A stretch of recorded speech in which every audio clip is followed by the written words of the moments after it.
Sabar, Bor. Kita buka aja. Bukan aku menginginkan kamu buka. Bukan maksud saya satu-satu. Jenengan kan sedang satu lagi, ya satu Yudas gantung diri. Satunya lagi menyatakan Yudas jatuh tersungkur dan isi perutnya terburai keluar. Nah ini satunya gantung diri, satunya jatuh terburai perutnya, isi perutnya terburai keluar. Oh bisa jatuh tiba-tiba isi perut terburai keluar. Ingat kematian Yesus itu ditombak, ya. Terakhir Yesus itu ditombak. Tahu kan tombak itu kan biasa ujungnya itu apa ya kayak apa lah kalau ditarik keluar ya. Prediksi saya ke situ sih Bang, tapi itu keimananmu gimana ya? Kami sebagai pembaca itu heran. Satunya diceritakan gantung diri Yudas, kematian Yudas dengan gantung diri. Satunya diceritakan dia jatuh. Kemudian isi perutnya terburai keluar. Jatuh kok sampai isi perut terburai, bro? Gimana sih ini cerita Bibelmu aneh-aneh? Silakan. Ya sudah. Kalau soalnya aneh ya, kalau nggak aneh ya namanya bukan Tuhan tuh Bu. Kok Tuhan? Yudas Tuhan kah? Enggak, saya belum selesai ngomong. Kalau nggak aneh namanya bukan cerita Tuhan. Cerita Tuhan? Ya. Emang ini Yudas belum selesai. Aku baru ngomong sekali mata aja udah. Sabar, dengan itu saya baru mendengarkan. Kritisi omonganmu bro. Kamu bilang ini cerita Tuhan. Apa Tuhan yang bercerita tentang Yudas? Ya sabar toh Bu. Iya kan jenengan bilang aneh-aneh nih Bibelmu ya, kalau nggak aneh lah gimana? Kalau Tuhan ya mesti yang aneh-aneh tuh. Kalau nggak aneh tuh berarti masuk akal. Oh, berarti ceritanya tidak masuk akal begitu? Bukan itu. Tidak masuk akal. Bukan itu konteksnya. Saya itu sudah ngomong pemikirannya Burama mengatakan aneh itu dasarnya apa, saya juga nggak ngerti. Harusnya makanya saya belum selesai ngomong lah. Ibu Rahma mau Anda mendengarkan jawaban? Kalau Anda yang ngomong lagi silakan. Ya, jawabanmu itu bro aneh-aneh. Emang cerita Tuhan harus begitu aneh-aneh. Jawabanmu itu loh yang apa namanya ya ilmiah gitu loh. Ada datanya gitu loh. Yang aku sampaikan itu data. Yesus lagi. Ya tadi kuceritakan itu data semua ya. Yudas tuh gantung diri ceritanya, dia bunuh gantung diri. Satu diceritakan jatuh tersungkur ke tanah, kemudian isi perutnya terburai keluar. Itu kan data semua kuceritakan. Yang Anda jawab itu, ya itu kan cerita Tuhan memang aneh-aneh lah. Itu tidak ada datanya kan. Makanya aku sering potong. Aku ingin Pak siapa ya, Pak Bro Admin itu kalau menjawab yang ilmiah dong, pakai data gitu loh, sambil diterangkan. Misalnya, ayat ini Bu begini, menyatakan bahwa begini, itu enak loh. Kalau Anda asal ngomong, asal jawab, ya bagaimana ya? Tapi kembali lagi, imani saja ya. Apa-apa, keimanmu nggak bisa kita, walaupun kita sudah tunjukkan beberapa kontradiksi di Bibelmu, tapi kau tetap nggak mau menelaah. Boleh silakan Ustadz. Begini Bu Admin, ya. Ini kan masalahnya yang sangat krusial loh, bukan masalah sepele. Ini masalah tentang ketuhanan yang berkaitan dengan masalah iman. Jadi satu, yang kedua, ini kan kitab suci. Kitab suci itu bisa dikatakan kitab suci karena dia terjaga kebenarannya, kejujurannya, dan keakuratan data di dalamnya. Karena itu kitab suci. Nah, dengan adanya kontradiksi beberapa cerita-cerita tadi, itu menunjukkan bahwa penulisnya berbeda dari waktu yang berbeda pula, sehingga itu memang sepertinya dikumpulkan cerita-cerita itu, dibuat ya, baru dibukukan. Nah di sini menunjukkan bahwa ya dia memang saya tahulah bahwa itu memang bukan dari wahyu, berarti memang dari analisa penulisnya. Nah untuk seperti ini kan sebenarnya nggak bisa dijadikan sandaran ya sepenuhnya. Jadi memang harus istilahnya tuh mana yang akurat sebenarnya dari cerita-cerita itu gitu. Kalau dia memang tetap ditemukan kontradiksi, bahkan di teks aslinya juga kontradiksi dari beberapa penulis itu, maka sebenarnya nggak bisa dijadikan itu sandaran ya kebenaran adanya penyalipan itu sendiri sebenarnya kayak gitu. Kalau menurut saya ya, karena secara akademis itu sebenarnya terbantahkan, begitu berarti. Iya, oke. Saya respon ya Bang Alia. Pertama tadi mengenai perbedaan, saya sudah jawab. Tentang masalah cium memang tidak ada di dalam Yohanes. Tetapi dalam konteks iman kita percaya Injil ini, 4 Injil ini kita percaya sepenuhnya. Jadi sekalipun tidak ada di dalam Injil Yohanes, tetapi peristiwa penciuman itu kita percaya ada karena di dalam Matius, Markus, Lukas ada. Begitu juga dalam konteks yang lain dari sudut pandang iman yang bersumber dari Alkitab. Misalnya, ya, dikatakan Yesus adalah firman yang menjadi manusia. Itu hanya ada di dalam Yohanes. Di dalam Matius, Markus, Lukas tidak ada. Tetapi dalam hal iman kita juga percaya itu. Sekalipun Matius, Markus, Lukas tidak mencatat bahwa Yesus adalah firman yang menjadi manusia. Jadi dalam hal memahami tentang siapa Yesus dan bagaimana peristiwa yang dialami, semua yang dicatat di dalam Alkitab kita ikutin. Tetapi ketika Yohanes tidak mencatat penciuman bukan berarti bahwa ada peristiwa yang berbeda. Misalnya, jangan-jangan ini diserupakan. Enggak seperti itu. Bahkan tadi Bu Rahmat juga sudah bilang sendiri, kenapa tentara jatuh? Katanya harusnya meneliti, mencari tahu kenapa jatuh, berbagai macam alasan. Saya jawab mungkin itu karena sudah dijawab 2 kali dia kaget, mundur jatuh. Rahma bilang lah itu nggak ada di dalam teks. Oh, sampai dijawab aja jatuh mundur. Lah iya, saya belum selesai. Iya, saya bilang mungkin jatuh. Tunggu dia selesai ngomong dah. Oke, lanjut. Ya, mungkin jatuh. Tapi tadi dikatakan tidak ada tesnya jatuh. Ya memang betul tidak ada karena disuruh harus mencari tahu ya. Saya kira-kira aja mungkin jatuh begitu. Yang mungkin jatuh tidak ada teksnya saja dibantah, apalagi yang diserupakan tidak ada teksnya, tidak ada peristiwanya. Jadi kondisinya sama, tidak ada teksnya jadi sama-sama ditolak. Maksud saya begitu. Nah, konsep iman Kristen memang mengakui semua yang tertulis di dalam Alkitab, Matius, Markus, Lukas, Yohanes, termasuk peristiwa-peristiwanya. Sekalipun ada peristiwa yang dicatat, ada yang tidak. Terus harusnya kalau misalkan soal perbedaan itu di peristiwa yang sama itu juga malah ada lagi, Bu. Bukan di momen yang tidak dicatat, tapi semuanya dicatat ada. Tetapi detailnya berbeda, ada yang beda jamnya, ada yang beda. Itu malah lebih ini lagi, lebih dalam lagi yang memahaminya. Bahkan itu lebih sering diangkat untuk menyatakan bahwa Alkitab ini memang diragukan begitu ya. Jadi dalam hal iman jawaban saya seperti itu. Kalau memang Bang Al mengatakan itu perbedaan, itu tuh memang perbedaan narasi, tapi kita menyatakan bahwa itu menceritakan peristiwa yang sama. Kita akui semua, yang Yohanes baik yang menyatakan ada teks cium dan tidak, kita akui semua. Begitu Pak kira-kira jawaban saya. Oke, kalau semua bro admin aku yang ada di Bible itu benar, Anda akui semua itu firman Tuhan. Nah, ketika Yesus berkata di Lukas 17:22 ya atau 27. Lukas 11:27. Kata Yesus di situ ya, gini ya. Bagi seteruku yang tidak setuju aku menjadi rajanya. Ini kata Yesus ya, Bro. Bagi seteruku yang tidak setuju aku menjadi rajanya, bawalah ke hadapanku, bunuhlah.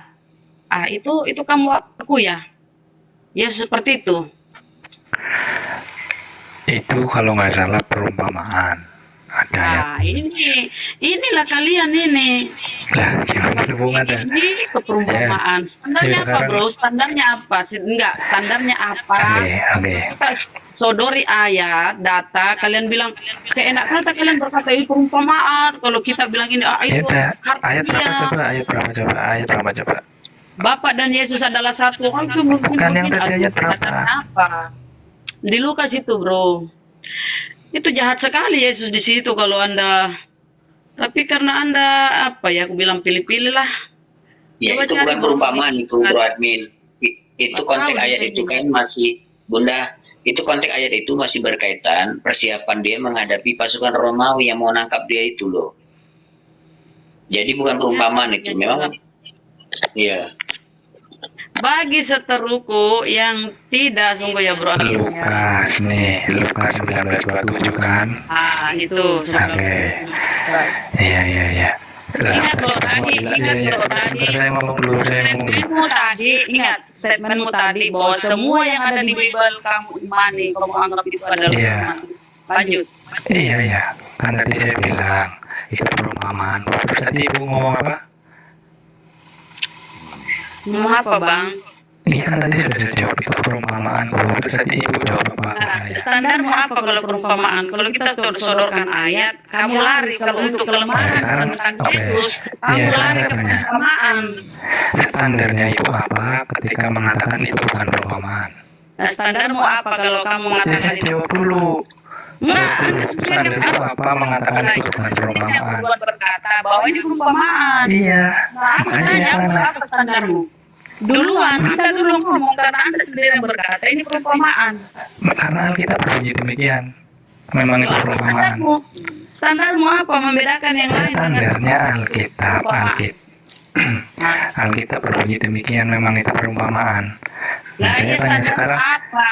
Kamu sendiri sudah jawab. Kalau kita sodori, Oke. Saya tanggapi Bunda. Benar enggak? Tanggapi dia. Menurut Rama itu apa, perumpamaan atau bukan? Ya, menurut aku seenak kata pilih-pilih. Bukan menurut ya. Oke. Kalau perumpamaan Yesus, sodori. Oke. Bilang itu perumpamaan. Berarti saya enak kata pilih-pilih ya. Karena saya mengatakan itu perumpamaan, makanya bentar dulu saya iya. Karena saya jawab perumpamaan, jangan bilang berarti saya ini pilih-pilih gitu ya.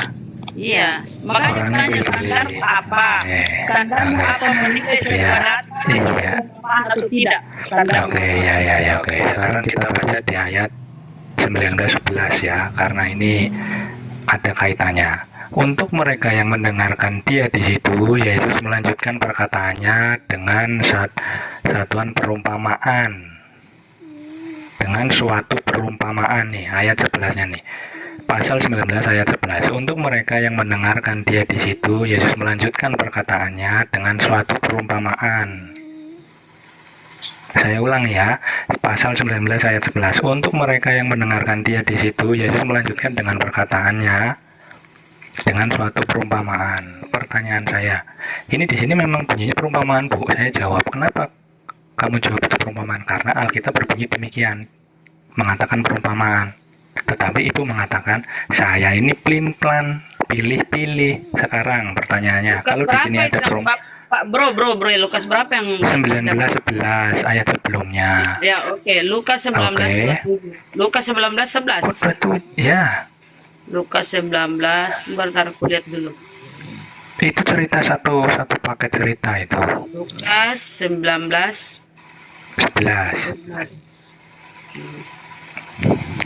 Untuk mana Lukas 19:11 ya? Bentar.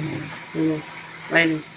Untuk mereka mendengarkan untuk mereka mendengarkan dia di situ, Yesus melanjutkan perkataannya dengan suatu perumpamaan, sebab ia sudah dekat Yerusalem dan mereka menyangka bahwa kerajaan Allah akan segera kelihatan. Maka berdoa, ada seorang bangsawan berangkat sebuah dan menjadi penghujat. Ia memanggil 10 orang banyak. Terus ketika Yesus membeli 2 pedang, kata Yesus kepada murid-muridnya, jualah jubahmu, belilah pedang. Itu perumpamaan juga. Ketika Yesus menyuruh murid-muridnya beli pedang, jual jubah, beli pedang. Itu pedang perumpamaan juga atau itu harfiah? Ya itu dibaca Bu, ada seorang bangsa selesai semua itu. Ya oke. Kalau Anda tadi bilang itu perumpamaan, nah aku menyoroti ketika Yesus berusaha menghindar dari kejaran tentara Romawi ya, dari menghindar. Jangan pindah dulu. Itu perumpamaan atau Bu? Ya kan sudah ini karena Anda bukan masalah enggak, belum selesai. Ini perumpamaan. Belum selesai. Saya mau ngomong dulu. Ya. Saya sudah Sekarang, mengatakan perumpamaan. iya, Nah, tapi ketika dengar dulu, Yesus- saya mau ngomong, belum selesai, saya mau ngomong dulu. Saya sudah jawab perumpamaan sesuai dengan Alkitab. Oke, iya, Ya, nggak apa-apa. Oke. berarti yang pelin-pelan dan pilih-pilih itu siapa? Ya kita kan belum baca di atas sini. Loh, gimana sih? Bu Rama kan tadi ngomong sama saya di ayat 27-nya. Katanya saya pilih-pilih pelin-pelan. Saya sudah jawab dari mana itu perumpamaan. Saya tidak merujuk kepada di atas itu ayatnya di atas. Yang aku baca di sini kan perkataan Yesus bagi setiap Lah iya, yang tidak. berarti yang pelin-pelan siapa? Yang pilih-pilih siapa? Gak ada yang pelimpan kalau penulis ini. ya udah, Hanya ya ini. sudah. Oke, ketika kita lihat lagi di atas ya, bahwa di situ tertulis ketika Yesus menghindar dari kejaran tentara Romawi, dia menyuruh muridnya membeli pedang, jualah jubahmu beli pedang. Ayat berapa? Nah, Ayat berapa? perumpamaan juga. Ayat berapa? Mana ya? Tar dulu, bro. Yesus menyuruh muridnya menjual jubah beli pedang.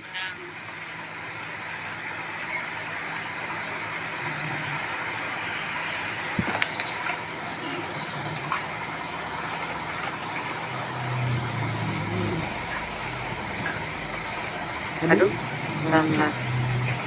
Cari juga, bro. Pada tanya di mana? Lukas 22:36. Lukas berapa? Enggak tahu, saya juga nggak hafal. Aku nggak hafal, aku bukan Bible berjalan. Lukas 22:36. Coba kita tengok. Atau yang mana aku nggak tahu loh, aku nggak tahu beneran.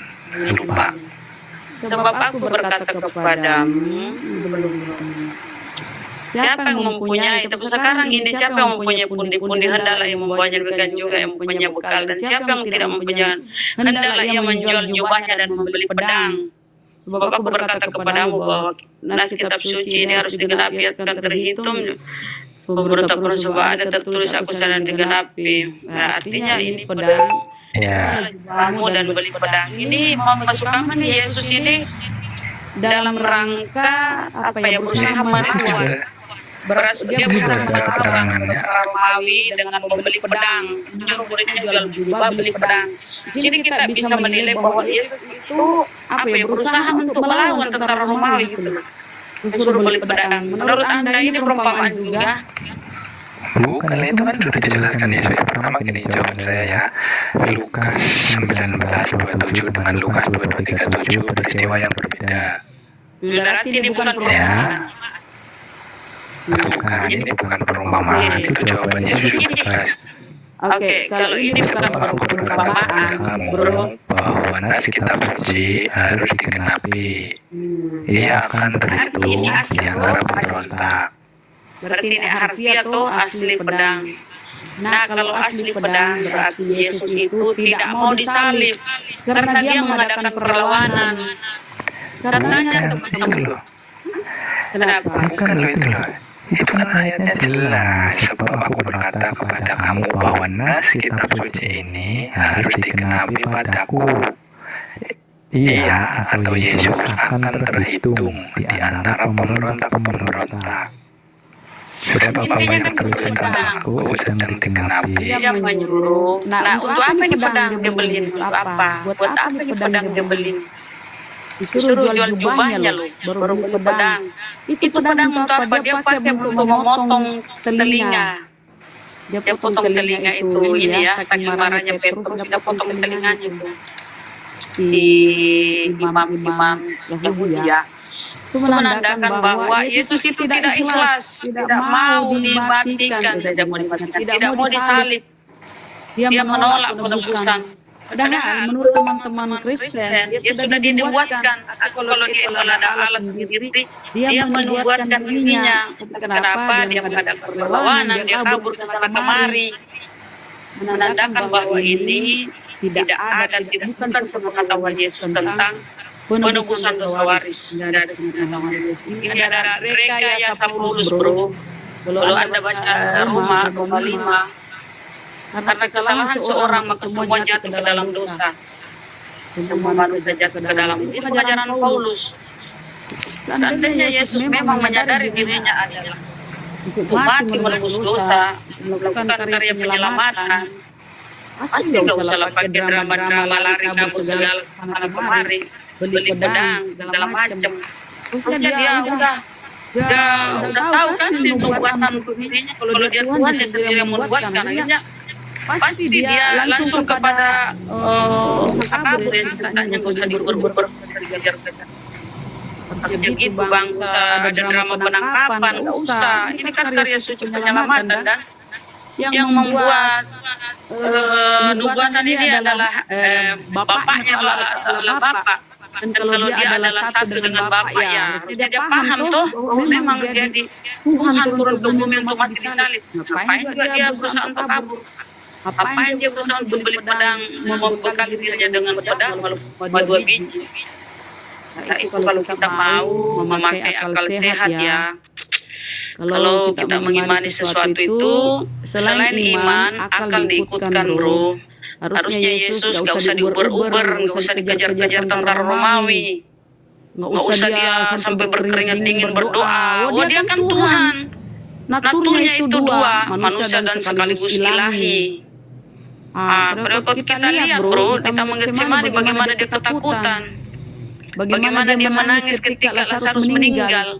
Ketika Lazarus mati, menangislah Yesus. Nah ini lucu juga kalau Tuhan menangis bro. Makanya gue bilang, akal itu jangan dibuang karena kefanatikan ingin menuhankan Yesus. Akal sehat dibuang. Diikutkan itu bro, telah baik-baik. Ya bro ya. Itu namanya iman buta. Kalau sesuatu yang diimani itu bertentangan dengan akal.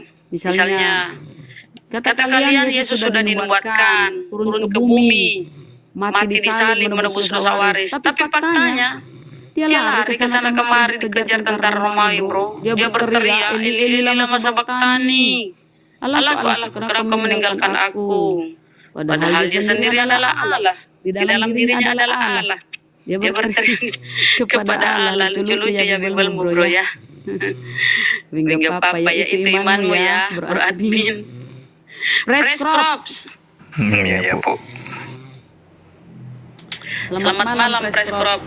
Apa Anda Muslim apa Kristen? Assalamualaikum. Oh Muslim ya. Assalamualaikum warahmatullahi wabarakatuh. Nggak apa-apa dengan asik dengerin aja lah. Nah, itu bang ya kalau kita sebab apa bro? Drama penyaliban ini ada. Cerita tentang penebusan dosa ini ada ketika Yesus sudah terangkap. Coba bro admin, aku ingin meminta pendapatmu di Yohanes 11. Yohanes 11:43. Coba bro ya, buka ya. Mohon ditaruh di Yohanes 11:43 bro. Karena ini gak ada lagi saudara-saudara saya ini ya. Bang Handi masuk Yohanes 11:53. Ini lebih pas tengok bahwa inilah sehingga Yesus mau dibunuh ya. Konspirasi pemuka-pemuka Yahudi bukan karena penebusan dosa. Mohon maaf ya bro, aku punya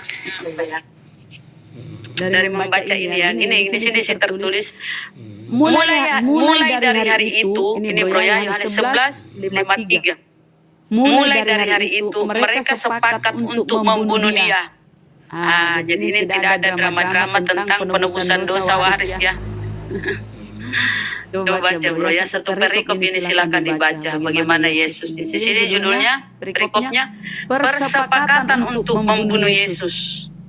Banyak di antara orang-orang yang mulia datang melawat Maria dan menyaksikan sendiri apa yang telah dibuat Yesus, percaya kepadanya. Ketika Yesus ini membangkitkan Lazarus ya, tetapi ada yang pergi kepada orang-orang Farisi dan menceritakan kepada mereka apa yang telah dibuat Yesus. Lalu imam-imam kepala dan orang-orang Farisi memanggil mahkamah agama untuk berkumpul dan mereka berkata, apa yang harus kita buat? Sebab orang itu membuat banyak mukjizat. Apabila kita biarkan dia, maka semua orang akan percaya kepadanya.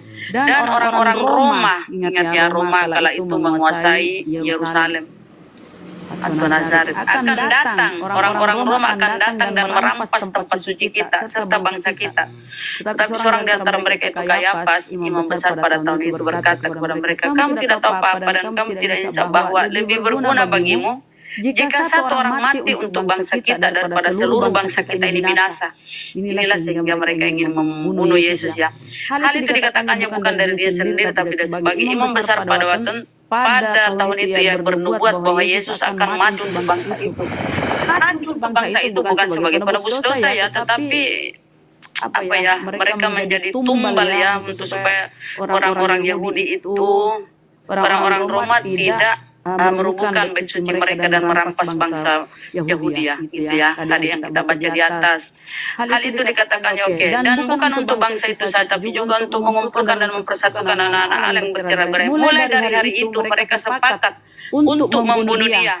Karena itu Yesus tidak tampil lagi di muka umum di antara orang-orang Yahudi. Ia berangkat dari situ ke daerah dekat padang gurun, ke sebuah kota yang bernama Efraim, dan di situ ia tinggal bersama-sama murid-muridnya. Pada waktu itu hari raya Paskah, orang Yahudi sudah dekat dan banyak orang dari negeri itu berangkat ke Yerusalem untuk menyucikan diri sebagai sebelum Paskah itu, sebelum penyaliban. Udah mendekati penyaliban ini ya. Mereka mencari Yesus dan sambil berdiri dalam bait Allah, mereka berkata seorang kepada yang lain, bagaimana pendapatmu, akan datang juga kayak ke pesta? Sementara itu imam-imam kepala dan orang-orang Farisi telah memberikan perintah supaya setiap orang tahu di mana dia berada, ya Yesus ya, memberitahukannya agar mereka dapat menangkap dia. Inilah kunilai, mohon maaf ya, bahwa inilah sehingga Yesus ini ingin dibunuh. Jadi konspirasi antara pemuka-pemuka agama Yahudi ya, yang tidak mau kalau Yesus itu banyak pengikutnya, sehingga orang-orang Roma ini merubuhkan bait suci dan merampas bangsa mereka. Ini kata-kata imam Yahudi ya. Gini ya. Dan orang-orang Roma akan datang dan akan merampas tempat suci. Apabila kita biarkan dia, maka semua orang akan percaya kepadanya, dan orang-orang Roma akan datang dan akan merampas tempat suci kita serta bangsa kita. Ingat ya, waktu itu Roma mulai menjajakan ajaran pagannya di Yahudi sana. Bait suci itu ya, kalau aku baca Makabe 2 ya di Katolik punya, itu tempat-tempat suci orang-orang Yahudi itu kadang dikasih darah babi, minuman-minuman ya, mereka dilarang sunat, yang menyunat anaknya itu digantung di macam-macam lah ya, dieksekusi, dibakar. Kalau ada yang menjalankan sabat, di macam-macam yang dilakukan oleh tentara Roma ya, penguasa Roma ya. Jadi mereka takut ini ceritanya kalau tempat suci mereka serta bangsanya dirampas. Sehingga mereka bersepakat, pemuka Yahudi bersepakat ya, para imam-imam Yahudi bersepakat untuk membunuh Yesus. Mulai dari hari itu mereka sepakat untuk membunuh dia. Inilah terjadinya sehingga terjadi konspirasi untuk penangkapan Yesus. Makanya Yesus menghindar ya dengan murid-muridnya tadi, maka tadi ya. Karena itu Yesus tidak tampil lagi di muka umum. Nah, gitu Bang ya. Jadi kalau Anda mengatakan penyaliban Yesus, kematian Yesus ini adalah korban untuk penebusan dosa waris Adam, itu keliru. Karena di sini diceritakan bahwa itu terjadi karena mereka takut ya, orang-orang Yahudi takut Roma akan menghancurkan bangsa mereka. Ya, sudah berlama. Lumayan panjang tapi bagus lah. Ya, satu berikut itu. Ya, ini pandangan lain ya, pandangan lain tentang kematian Yesus. Betul. Jadi berlama ya, mungkin nanti bisa membaca lagi ya. Kalau kita memang banyak sekali cerita, kalau dikatakan tadi drama ya nggak apa-apa lah ya, banyak aksi-aksi drama atau cerita. Ya termasuk tadi misalnya soal apa tadi penyebab Yesus disalib. Ternyata karena Imam Farisi yang memiliki pemufakatan jahat yang begitu ya, itu benar sekali tidak ditolak. Sudut pandangnya dari Imam Farisi, mereka merasa tidak nyaman atau merasa bahwa keberadaan Yesus ini mengancam mereka, sehingga mereka memberikan atau memiliki pemufakatan jahat. Itu dari sudut pandang Imam Farisi. Ibu juga harus tahu juga dari sudut pandang Yesus. Di dalam Matius pasal 28 Yesus menyatakan bahwa dia datang bukan untuk dilayani, melainkan untuk melayani dan memberikan nyawanya sebagai tebusan bagi banyak orang. Itu menurut Yesus. Dalam di dalam Matius pasal 20 ayat 28. Maksud saya begini. Dulu Bang, Alkitab, dulu. iya silakan dulu saya ngomong. Pasal 20 ayat 28. 20, Ayat 28. 28. Jadi Alkitab itu punya banyak sekali sudut pandang dalam peristiwa-peristiwa tertentu. Misalnya soal kematian Yesus, kenapa? Nah, kalau pertanyaannya kenapa, maka banyak sudut pandangnya. Dari Yesus seperti itu, sekarang dari Allah, ada lagi. Itu sudah.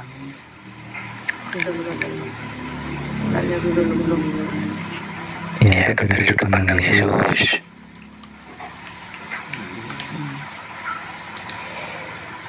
Silakan. Iya. Gini ya, kalau kita lihat Bible Ya, silakan mau baca yang tadi Matius pasal 28. atau kita baca Bible, tidak pernah Yesus menyinggung tentang kematiannya dalam rangka menebus dosa waris Adam ya. Tidak pernah pengajaran seperti itu.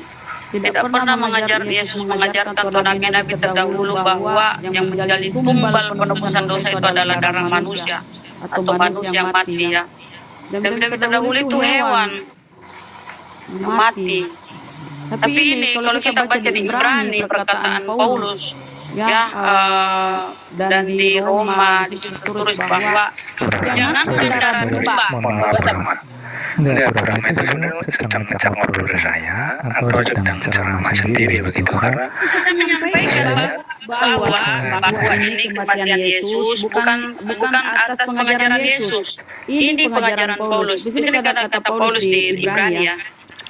Jangan darah domba. bukan kematian Yesus bukan Kematian ajaran Yesus Yesus. bukan ajaran Yesus, tapi pengajaran kematian Yesus tentang dosa waris Adam. Bukan pengajaran Yesus. Tidak pernah Yesus menyampaikan tentang Adam. Yesus tidak pernah menyampaikan tentang Ya sudah, tapi Yesus mati. Saya kutip satu data ya. Ibrani Bang, Ibrani di sini tertulis ya. Jangankan darah domba, apalagi darah Tuhan Yesus ya. Dia sendiri membawa dirinya. Nah, ini pengajaran Paulus ya. Ntar aku baca, nanti aku salah kutip lagi sebentar. Baca banyak sudah aku lupa data. Aku pikir tuh jangan terlalu sering baca Bible ya, harus banyak ngaji-ngaji juga makanya. Tidak dosa kalau tidak ngaji dalam satu hari. Nah ini ya aku ke Ibrani dulu. Mana Ibrani? Imamat ya, ini kita ke perjanjian lama. Ini yang mempengaruhi mungkin ya. Karena nyawa makhluk ada di dalam darahnya dan aku telah memberikan darah itu kepadamu di atas mezbah untuk mengadakan pendamaian dengan perantaraan nyawa ya. Harus ini Imamat 16 ya. Harus mempersembahkan lembu jantan yang akan menjadi korban penghapus dosa baginya. Ya, dan mengadakan pendamaian baginya dan bagi keluarganya. Begitu kita baca di Ibrani ya, Ibrani 9 kata Paulus. Dan hampir segala sesuatu disucikan menurut hukum Taurat dengan darah. Dan tanpa darah, dan tanpa penumpahan darah tidak ada pengampunan. Ya, di sini dilanjutkan bahwa kalau darah hewan bisa, sebentar. Takut aku salah kutip. Dan ia telah masuk satu kali, ini pengajaran Paulus ya. Dan ia telah masuk satu kali untuk selama-lamanya ke dalam tempat yang kudus, bukan dengan membawa darah domba jantan dan darah anak lembu, tetapi ia membawa darahnya sendiri. Ia membawa darahnya sendiri dan dengan itu ia telah mendapat kelepasan yang kekal. Ini pengajaran Paulus ya. Sebab jika darah domba jantan dan darah lembu jantan dan percikan abu lembu muda menguduskan mereka yang najis sehingga mereka disucikan secara lahiriah, betapa lebihnya darah Kristus yang oleh Rohnya yang kekal telah mempersembahkan dirinya sendiri kepada Allah, sehingga sebagai apa ya?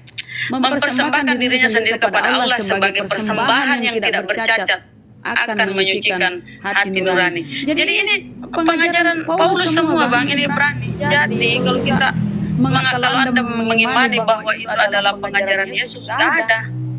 Kalau yang baca nih dari Ibrani sampai Roma, Ini pengajaran Paulus. Sebab itu sama seperti dosa telah masuk ke dalam dunia oleh satu orang, dan oleh dosa itu juga maut. Demikianlah maut itu telah menjalar pada semua orang karena semua orang telah berbuat dosa.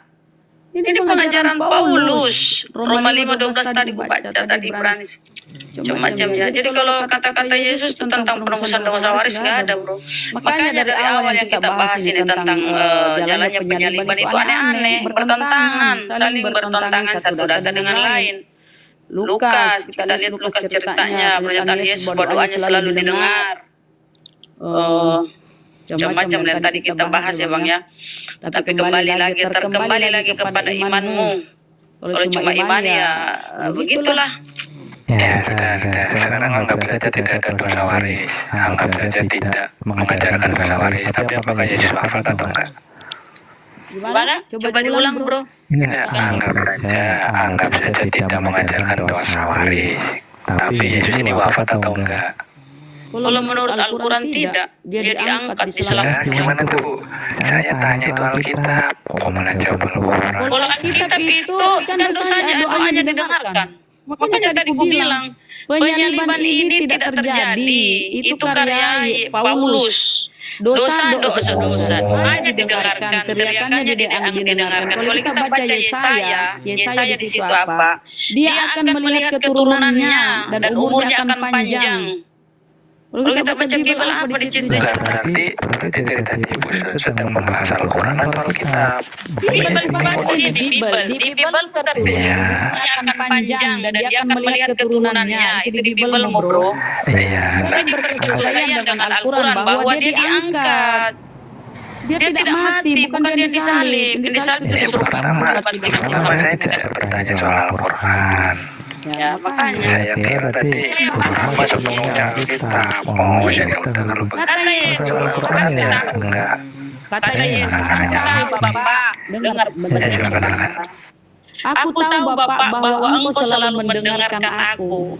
Yesus ini yakin bahwa Allah ini atau Allah Bapa selalu mendengarkan dia ketika dia membangkitkan Lazarus. Dia terlebih dahulu berdoa, ya Bapakku, aku tahu bahwa Engkau selalu mendengarkan aku. Jadi Yesus ini yakin bahwa doa-doanya selalu didengarkan. Karena dia itu semua itu utusan memang dimuliakan oleh Allah. Diberi mukjizat, didengarkan doa-doanya ya. Nah, ketika di Mazmur 91, teriakannya didengar. Teriakannya didengar oleh Tuhan, oleh Allah, karena dia orang-orang soleh. Karena dia berteriak itu, Eli, lama sabachthani. Allahku, kenapa kau meninggalkan aku? Dia teriak itu. Ya. Dan kalian macam-macam lah ya. Kematian Yudas, aneh, saling bertentangan. Ada yang mengatakan ketika yang membeli itu adalah imam-imam yang membeli tanah. Sementara cerita satunya, Yudas yang membeli tanah, setelah membeli tanah dia diri. Makanya bilang Yesus ini tidak wafat. Tuhan itu sedang menceritakan Alkitab atau Al-Quran. Alkitab kita bahas ini Bang. Berkesesuaian dengan Al-Quran bahwa dia berarti jawaban Rahma ketika mengatakan Yesus tidak wafat itu dari Alkitab atau dari Al-Quran? Dua-duanya. Alkitab itu jelas menerangkan Yesus ini wafat. Mana di situ doanya didengarkan kok. Lu gimana? Ingat, ini pandangannya gini ya. Coba. Jelas menerangkan Yesus ini wafat. Berarti saat saya tanya Rahma Yesus wafat atau tidak, Rahma bilang tidak. Itu jawaban dari sudut pandang siapa? Yang menceritakan Yesus wafat siapa? Ya, kita tahu. Alkitab. Paulus. Tahu kan Paulus, dia yang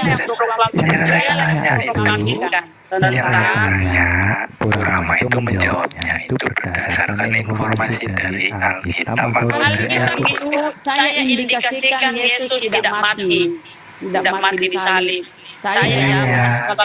kalian. Kalau saya tidak. Karena di situ tertulis. Tulisan Paulus menyatakan Yesus sudah wafat. Saya ulangi ya. Alkitab termasuk tulisan Paulus menyatakan Yesus sudah wafat. Ya, kalau kita baca ya di Yeremia 8.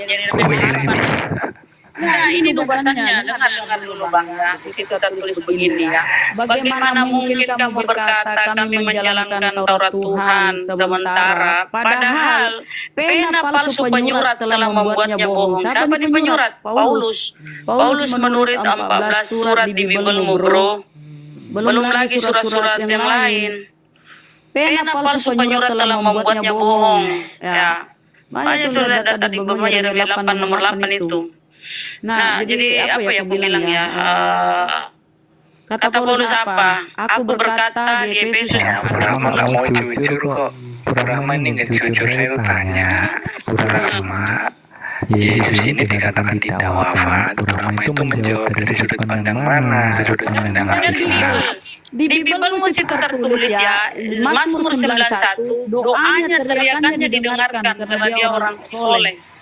Doanya, dan di situ tertulis di Yesaya bahwa umurnya akan panjang dan akan melihat keturunannya. Mereka tidak mati, makanya itu bro, dia akan turun kembali. Sebagai apa? Sebagai manusia. Anak manusia akan turun kembali.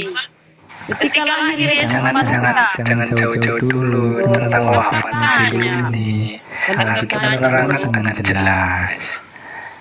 Yesus sendiri juga mengatakan, oke lah, anggap saja misalnya tadi dikatakan Paulus ini penawar ya sudah, coba kita jangan pakai Paulus sudah. Kita pakai Matius masih boleh enggak? Ini juga penulis ini Matius. Kalau begitu, kamu harus bertanya karena saling bertentangan. Lah gimana tuh? Saling bertentangan, bro. Kurang tidak jujur. Alkitab semuanya menerangkan Yesus ini wafat. Makanya saya tanya, Purama bilang Yesus tidak wafat itu dari sudut pandang mana? Alkitab. Kata Yesus, aku tahu. Ketika Yesus berdoa, aku tahu ya Bapa, aku tahu bahwa Engkau selalu mendengarkan doaku. Itu kata Yesus. Dari Alkitab ini menerangkan tentang Yesus wafat. Purama bilang Yesus tidak wafat ini dari sudut pandang mana? Mana kepada Paulus? Gimana tuh? Menurut aku kan kamu tanya menurut aku. Kamu nggak bisa mengatakan. Iya, menurut Yesus dikatakan tidak wafat. Yesus itu tidak mati ya. Yesus tidak mati. Di Bibel bukan mati, bukan wafat. Iya. Yesus itu tidak mati, dia diselamatkan. Karena apa? Dari sudut pandang mana? Alkitab. Tentara Romawi terjatuh kaget. Yesus diserupakan. Itu ya. Ya, pertanyaan saya gampang sekali kok. Tapi iya, Yesus diselamatkan tidak mati. ini saya kasih pilihan. Ada dua sudut pandang Alkitab dan non Alkitab. Jadi dikatakan ini menurut aku loh ya, pandangan aku ya setelah kita. non Alkitab. Ya, saya ya, ini saya ya, pandangan aku ya. Pandangan aku setelah kita berdiskusi tadi dan aku membaca data-data di Bibelmu bahwa Yesus itu bermujizat itu antara bisa merubah wajah, bisa merubah wajah mujizatnya ya. Dan itu ketika tentara Romawi terjatuh kaget, ternyata Yesus ini begini-begini lah, itu kemungkinan berubah wajah toh. Kedua, Yesus berkata, aku tahu ya Bapakku, Engkau selalu mendengarkan aku. Selalu itu artinya tidak pernah tidak didengarkan doanya. Aku tahu Engkau selalu mendengarkan doaku, mendengarkan aku. Yesus menandahkan tangan ke atas. Kalau Yesus ini Tuhan, ya mestinya nggak usah menandahkan tangan ke atas. Menandahkan tangan itu dia berdoa. Berdoa itu ada pengharapan, berharap supaya doanya dikabulkan. Nah, kata Yesus itu, aku tahu bahwa Engkau selalu mendengarkan aku. Ketiga, kematian Yudas yang sangat aneh. Dua versi bercerita ya, beda versinya loh. Satu mengatakan Yudas itu melempar uang, kemudian dia gantung diri. Satu versi bahwa dia membeli tanah. baru kemudian dia pokoknya dua cerita ini berbeda. Ada yang mengatakan Yudas gantung diri. Yang satunya menceritakan bahwa Yudas jatuh tersungkur dan isi perutnya terburai keluar. Terburai keluar apa? Yesus ditombak.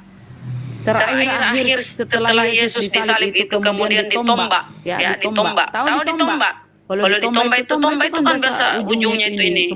Kemungkinan. Prediksi saya. Itu ditombak, keluarlah isi perutnya. Terburai keluar loh, terburai. Masa kan orang jatuh isi perutnya bisa terburai? Apaan? Orang cuma jatuh, dia jatuh kemudian isi perutnya terburai keluar. Kan tanda tanya ini. Yang satunya gantung diri. Kemudian Yudas gantung diri. Satunya ini. Dua cerita ini kita bisa bertanya-tanya, kok sampai berbeda? Nah itu. Ada yang bilang setelah dia gantung diri, baru dia setelah membeli tanah, baru dia gantung diri. Satunya lagi imam-imam yang membeli tanah dari hasil penjualan pengkhianatannya kepada Yesus. Satunya menyatakan ada kisah Yudas, keduanya menyatakan ada kisah Yudas, satunya menyatakan macam-macam lah. Banyak keanehan di dalam Bibelmu bro, ada ketidaksinkronan ceritanya. Makanya aku dan kemudian nubuatan-nubuatan itu di Mazmur, di Yesaya, umurnya akan panjang dan akan melihat keturunannya, teriakannya akan didengar karena dia orang saleh. Kemudian apa kata iblis? Ada tertulis bahwa malaikat-malaikatnya akan menantang engkau sehingga kakimu tidak akan terantuk ke batu. Artinya Yesus selalu dilindungi. Ketika berdoa di Taman Getsemani muncul malaikat memberinya kekuatan. Ingat bro, muncul malaikat memberinya kekuatan. Kalau dia itu Tuhan, ngapain dia diberi kekuatan oleh ciptaannya? Itu kalau kita mau pakai akal sehat. Tapi itu imanmu ya. Itu hanya aku menyampaikan seperti itu ya bro. Jadi itu yang melandasi bahwa karena cerita ini sangat antara satu dengan yang lain saling tendang menendang. Sundul menyundul. Maaf ya bro, aku apa ya berpikir bahwa ya bukan Yesus yang disalib gitu bro. Ya, pertama saya dulu ya, merubah wajah itu istilah yang ngomong namanya transfigurasi. Itu terjadi untuk menunjukkan kemuliaan Yesus atau kemuliaan Tuhan Yesus kepada kedua murid. Waktu itu kan ada yang mengantar. Jadi ini nggak ada hubungannya dengan wafat. Kemudian yang kedua, Yesus berdoa. Inti doa Yesus itu ingin sesuai kehendak Bapanya. Nah, itu ada penegasannya ya di doa yang tadi sudah kita bahas. Inti doa Yesus itu ingin sesuai kehendak Bapanya. Baik wafat, baik meminum cawan atau tidak, tetapi Yesus sendiri juga menegaskan kalau cawan ini harus aku minum, begitu katanya. Kemudian peristiwa Yudas berbeda narasi. Soal perbedaan narasi bukan hanya Yudas, bahkan tokoh utamanya Yesus juga banyak perbedaan narasi. Yang satu menceritakan cium, yang satu tidak, itu contohnya tadi. Tetapi keduanya itu kita akui. Itu bukan sebagai perbedaan, tapi sebagai saling melengkapi. Sekarang jujur saja ini soal Yesus tidak wafat. Bro, saling melengkapi tapi berbeda bro. Yang melengkapi itu gimana kalau melengkapi ya? Biasanya yang namanya saling melengkapi itu memang justru datang dari perbedaan. Satu jatuh, satu gantung diri. Apa yang melengkapi situ bro? Satunya diceritakan dia sudah setelah membeli tanah gantung diri. Yang satunya lagi imam-imam yang membeli tanah, kemudian Yudas jatuh tersungkur dan isi perutnya terburai keluar. Jadi kan bukan melengkapi bro. Loh, kalau kita bilang itu melengkapi, ada narasi atau ada timeline yang berbeda, sehingga dikatakan saling melengkapi. Biasanya sesuatu yang dikatakan saling melengkapi itu datangnya dari perbedaan. Begitu. Sekarang jujur saja ibu, soal ada Yesus tidak wafat ini ibu tahu dari mana? Lihat, soal Yesus tidak wafat ini ibu tahunya dari mana? Dari Alkitab atau non Alkitab? Dari narasi-narasi yang tertulis dalam Al-Quran, di Al-Quran, dalam Bible. banyaknya Ya oke gini ya. di dalam sebentar aku tambah dikit ya supaya malam lagi tidak akan merubah imanmu kalau aku sampaikan. Gini, di dalam perjanjian lama Allah berfirman ya, Tuhan yang Musa berfirman atau Allah Bapa, apa katanya? Janganlah kau membunuh orang yang tidak bersalah. Ini perkataan perintah Tuhan. Perintah Tuhannya Musa atau Allah Bapa atau Elohim atau siapalah nama itu ya. Janganlah kamu membunuh orang yang tidak bersalah dan orang benar jangan kau bunuh. Nah, ini perintah loh. Tapi kenapa kalian mengimani karya penyelamatan ini dengan membuat dosa baru? Dosa baru itu apa? Membunuh orang yang tidak bersalah Yesus. Kalian imani sebagai penebusan dosa. Karya penyelamatan penebusan dosa kalian awali dengan dosa membunuh orang yang tidak bersalah.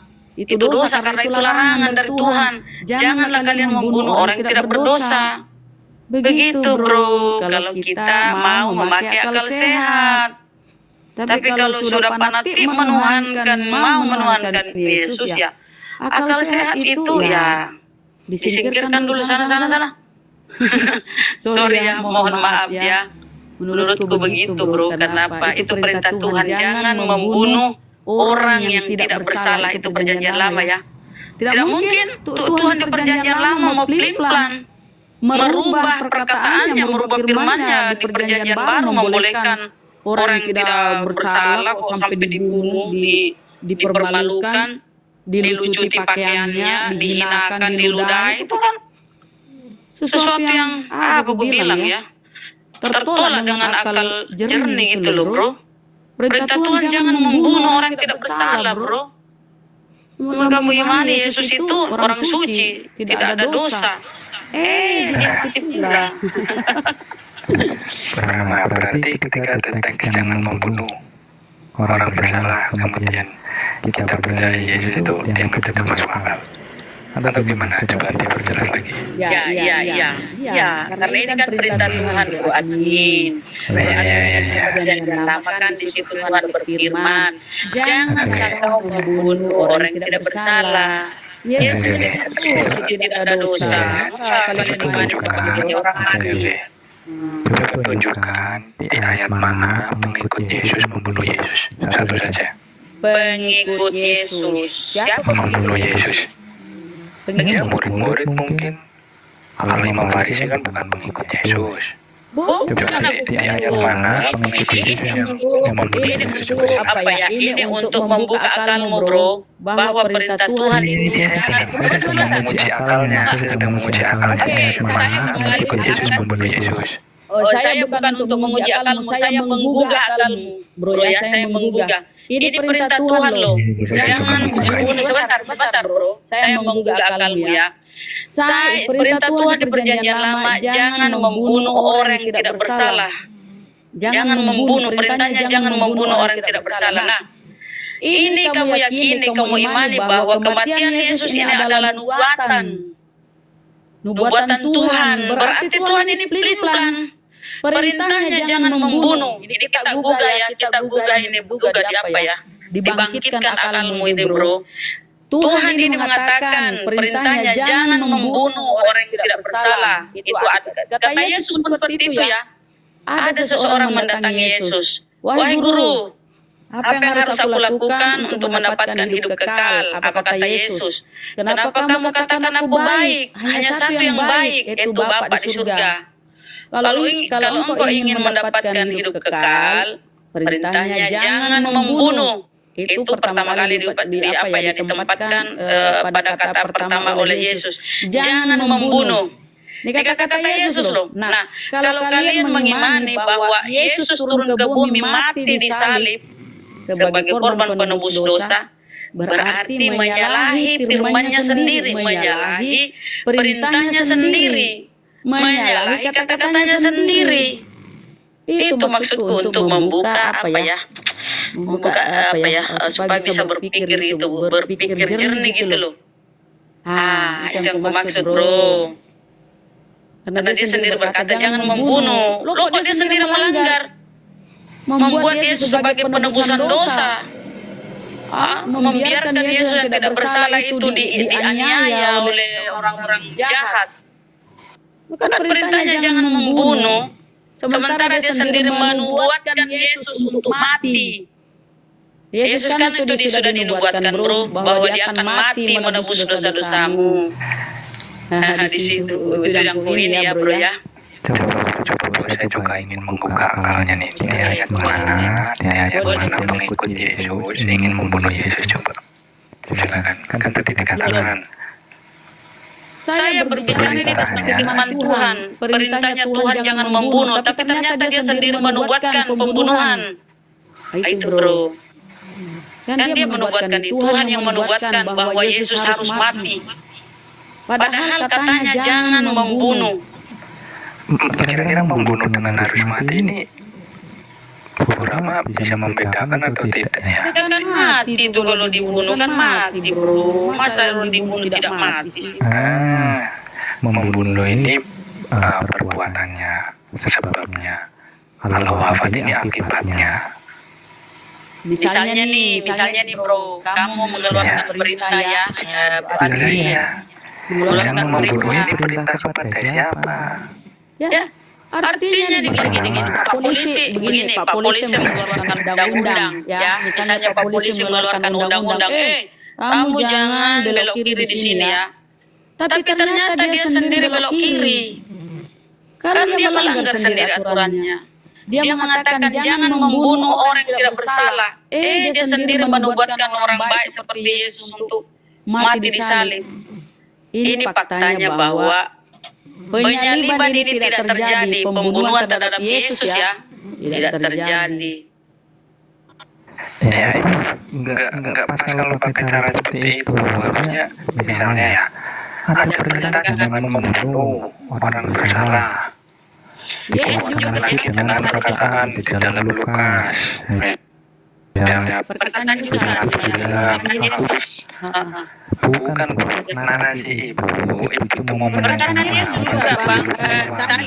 tadi itu di perjanjian lama jangan membunuh ya orang tidak bersalah. Tapi kalau di Yohanes ya kata Yesus untuk mendapat hidup kekal jangan membunuh. Yesus juga berkata seperti itu loh.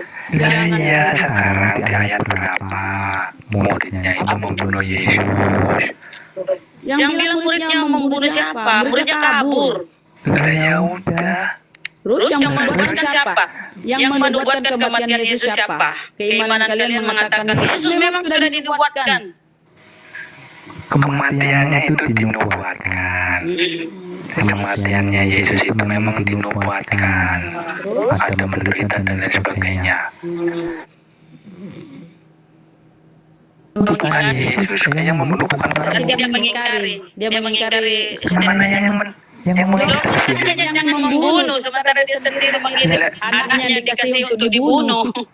Untuk wafat.